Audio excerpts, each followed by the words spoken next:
Halo pinya tekan cerah gitu Mas. Asal udah. Amin. Amin. Juga.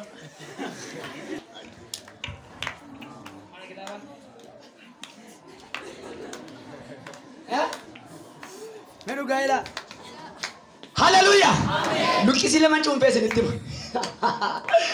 Anu makan mati suya di simatu ya wagayo. Anu maafsar ki ko pesite.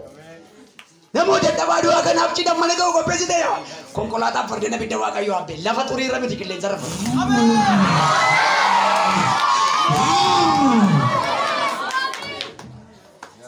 Haleluya.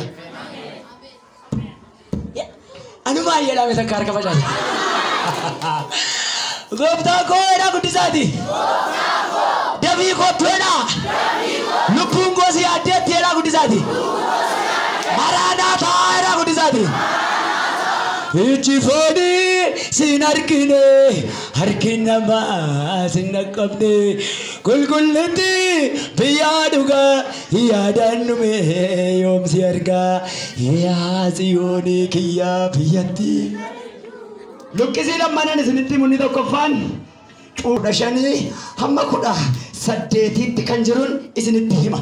Biyyi lafaa haala amma jirtu kanaan utuu jirtu yeroo hin beekamnetti akka hattuutti dingata sagalee waaqarraa dhaga'ama.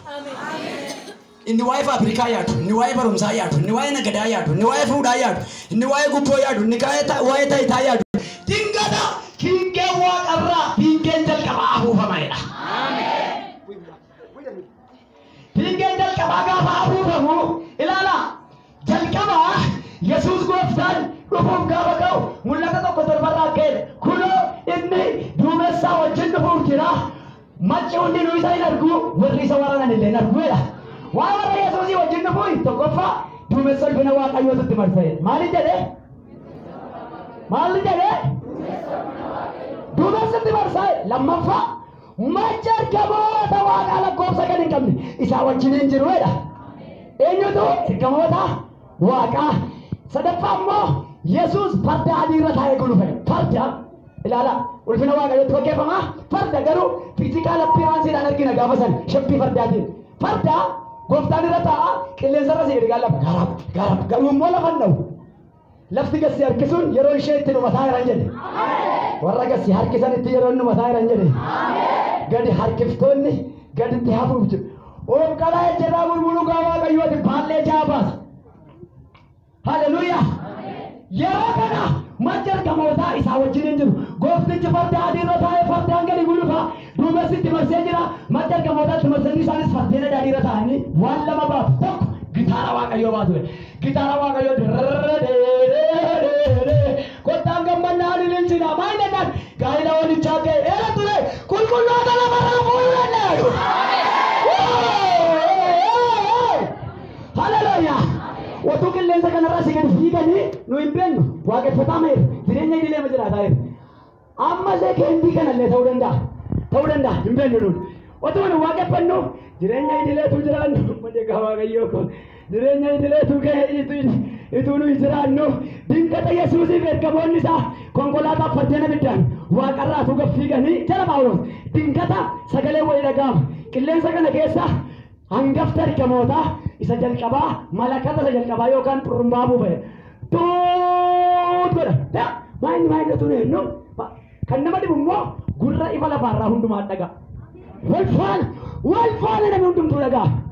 Nama duwwaa ammatu hin taane warri du'anii lafa keessa jiranis hin dhaga'uudha Phaawulos. Kiingeen jalqabaa gaafa afuufamu warri kanaan dura du'an ka'anii nutti dabalamuudha. Macaafa hoolichaarra warri jiru. Nama du'e hundumaa otoo hin taane wangeelaaf kan wareegaman abiddaan kan gubaman dhugaa gooftichaa qabatanii kan du'an ijoolleen Abiraam ijoollee Yesuus ergamoonni isaanii abidda uffate warri wangeelonni biraan ga'an kiingeen jalqabaa gaafa afuufamu ka'anii nutti dabalamuu jedha. Fakkeenyaaf lafa kana irratti waggaa 50 waggaa 100 gaafa wangeelli gale namni wangeelaan wareegamee awwaalame yoo jiraate yeroo kiingeen tokkoffaa waaqarraa dhaga'amu ammuma kee nutti dabalamu. Lututtalee dingata as darbatee Phexrosin jedhama gooftaan dhufaa jira hunkee simachuuf jenne. Ameen haleluuya. Dingata nama ichisaa barbaadaa bidda fakkaatu biratti argitan siin jedhe. Lammaffaa kun ta'ee Fiingeen lammaffaan immoo gaafa afuufamu hamma libsuu ijaatti warri sila du'aa ka'an foonuma isattiin du'anii hin ka'u.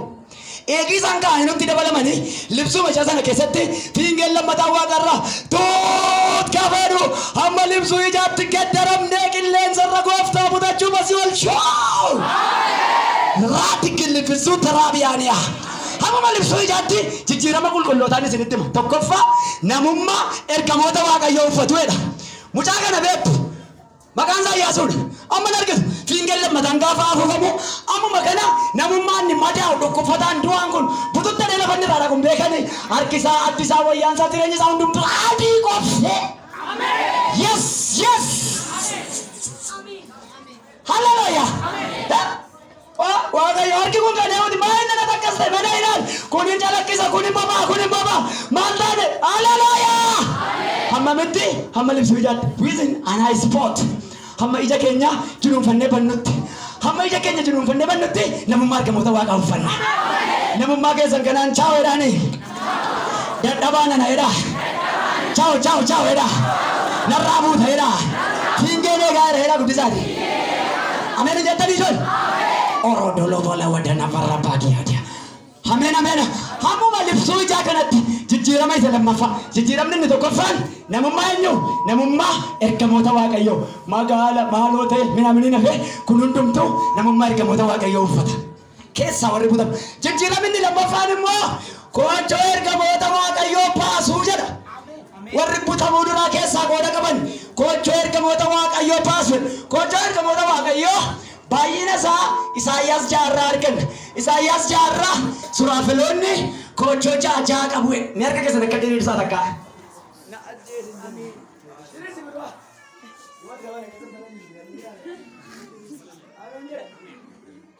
Ameen jedhadha. Deeffachuu dandeessu.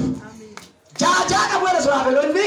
Kanaaf sabni addana jiru kun keessaa inni tiifoozoof taa'u hinuma ta'a.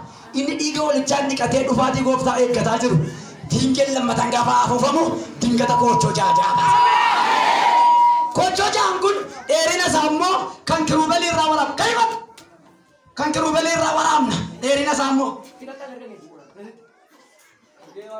Hallelujah.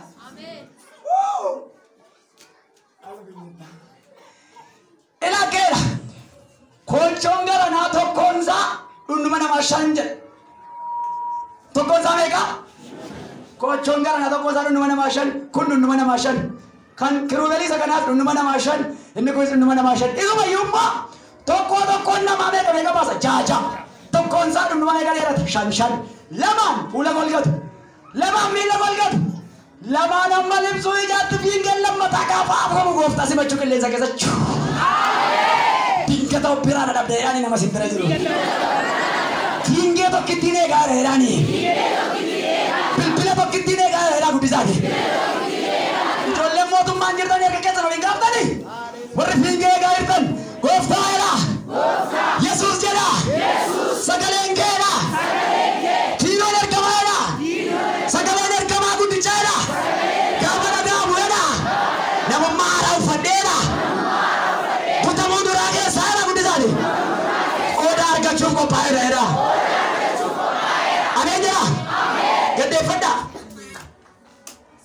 Nice.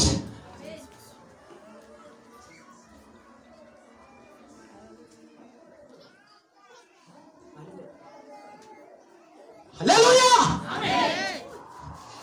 Lafa dadhaati maaloo butamuu duraa keessaa qooda dadhabsiisin wedhaayyaa waaqayyotti tokko lafa sadi maaloo butamuu duraa keessaa qooda dadhabsiisin wakkakkilluutti fala wadana barraadiya maaloo butamuu duraa keessaa qooda dadhabsiisin maaloo sargii waaqayyoo keessaa gaa'ila hoolichaa keessaa koochoo 6 baasuu keessaa namummaa ergamoota waaqayyoo uffachuu keessaa qooda dadhabsiisin jedha iyya biddaayyaa warri gara cidha gaa'ila hoolichaatti waamama qofti hagammadan jedhamee barreeffameera. Warri gaa'ila hoolichaa keessaa qooda qaban warri butamuu duraa keessaa qooda qaban hagammadanii isaan kanarratti du'inni lammaffaa dhaboo irratti hin qabu. Iyya waaqayyotti butamuu duraadha butamuu duraadha butamuu duraadha butamuu duraadha iyya yinki yinkeedha itti bu'aa waaqayyotti butamuu duraa keessa qooda qabamuu ofumana sii jedha ittiyaa waaqayyooti ittiyaa kan waamaman danuudha kan amananii waamaman danuudha kan fa'aman yertuudha aboo gooftaa dhiiga kee lallabee amma tuwati amma dhuftee maal ta'a sabni kun maal taana etuu amma fiingeen afuufame addana keessa eenyu koochoo baase wal balali'a aboo gooftaa eessa jirra aboo gooftaa goodi keenya maali utuu ati amma dhuftee maal ta'a sabni kun ani maalan ga'a obbolaan koo maal ta'u baay'een si faarfateera baay'een maqaa kee lallabeera maqaa kee baay'een raajii dubbateera baay'een maqaa wangeelaan ba'ee galee daldaleera eenyu qaba butamuu duraa keessa qooda kan qabu meeqa butamuu duraa keessa qooda kan qabu gaa'ila walichaatti kan waamame meeqatu jira namummaa ergamootaa uffachuuf kan jiru meeqa namummaa ergamootaa kan itti hiikamuudha meeqa jira gooftaa koo koochoon kan itti ka'amu koochoon kan waaqaa kan baasu dhabee meeqa gooftaa koo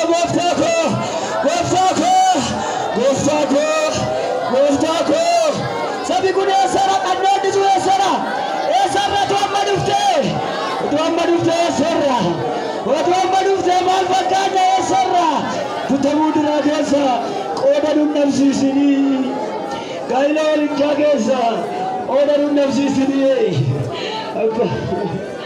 abbaayyee